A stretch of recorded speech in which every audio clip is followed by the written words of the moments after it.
సామి అక్కడ ఇక్కడ అని కాదు సామి. ఎక్కడ పడితే అక్కడే 'పుష్ప' డాబా ఉంది. అనే విధంగా అయితే మన 'పుష్ప' టీమ్ ఈ రోజు ప్రవర్తిస్తుంది భయ్యా. ఏ విధంగా అంటే మొన్నటికి మొన్నే ఒక న్యూస్ ఒక పోస్టర్ అప్‌లోడ్ చేసి అదే ఒక పోస్టర్ సోషల్ మీడియాలోని మనకి పంపించి పాట్నాలోని ట్రైలర్ లాంచ్ చేస్తున్నట్లు మూవీ టీమ్ అఫీషియల్‌గా ప్రకటించడం అయితే జరిగింది. అసలు విషయం ఏంటంటే ఈ సినిమా ఒక్క పాట్నాలోనే కాదు భయ్యా. ఇంచుమించు 7 సిటీస్ అది కూడా మేజర్ సిటీస్ లోనైతే ఈ మూవీ ప్రమోషన్స్ అయితే గ్రాండ్ గా చేయాలి అనేసి మూవీ టీమ్ అయితే గట్టిగా ఫిక్స్ అయిపోయింది భయ్య. ఇకపోతే ఏ కంట్రీస్ ఒక్క లుక్ వేసేద్దామా? కోల్కతా, హైదరాబాద్, చెన్నై, బెంగుళూరు, తమిళనాడు ఒకసారి కేరళ, పాట్నా, ముంబై ఈ కంట్రీస్ లోనైతే చాలా చాలా గ్రాండ్ గా చేయాలనేసి అయితే ఫిక్స్ అయిపోయింది భయ్య. ప్రమోషన్స్ మాత్రం వేరే లెవెల్లో ఉంటాయి అనేసి మనం చెప్పుకోవచ్చు.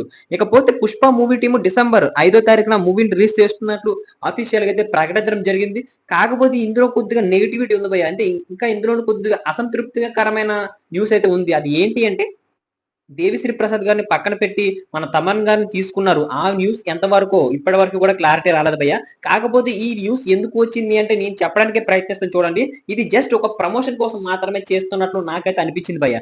ఏ విధంగా అంటే ఈ విధంగా తమన్ గారు మన దేవిశ్రీ ప్రసాద్ గారు ఎంత పెద్ద మ్యూజిక్ డైరెక్టర్ అందరికీ తెలిసింది. అదే విధంగా తమన్ గారు కూడా.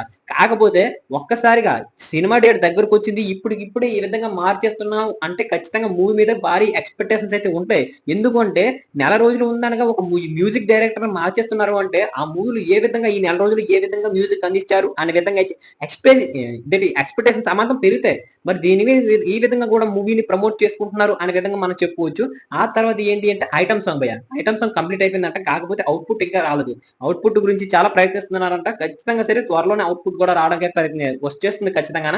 మరి ఇప్పుడు చూసుకున్నట్లయితే ఇన్ని లోపాలు ఉన్నాయి. మరి ఈ సినిమా ఖచ్చితంగా ఫస్ట్ హాఫ్ కంప్లీట్ అయిపోయింది. సెకండ్ హాఫ్ మీద ఇప్పుడు ఫోకస్ మొత్తం పెడుతున్నారు. ఈ సెకండ్ హాఫ్ లోనే ఏమైనా కొత్తగా తయారు చేసి అసలు నెగటివిటీ క్రియేట్ చేయడానికి ప్రయత్నిస్తున్నారా? లేకపోతే ఈ నెగటివిటీనే ఒక పాజిటివ్ వైబ్రేషన్ కింద తీసుకోవడానికే ఈ విధమైన ప్లానింగ్ వేశారా అన్నది ఒక్కసారి చూడవలసింది భయ్య.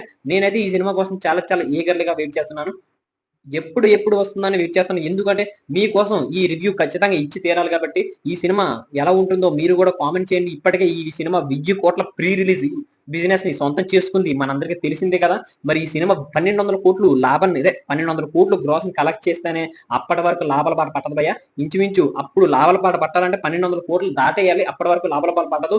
ఏమాత్రం తక్కువ కలెక్షన్ చేసినా సరే నెగెటివ్ స్ప్రెడ్ అయినా సరే సినిమా చాలా చాలా చాలా భారీ లాసెస్‌నైతే ఎదుర్కోవాల్సి ఉంటది. మరి మీరేమనుకుంటారు ఈ సినిమా గురించి? ఏ మాత్రం మీకు ఎక్స్‌పెక్టేషన్స్ ఉంటే కామెంట్ చేసేయండి. లేదా మీకే డౌట్స్ ఉంటే నన్ను అడగడానికైతే ప్రయత్నించండి. నేను ఇవ్వడానికి మీకు ఆన్సర్ ఇవ్వడానికైతే ప్రయత్నిస్తాను. Thank you.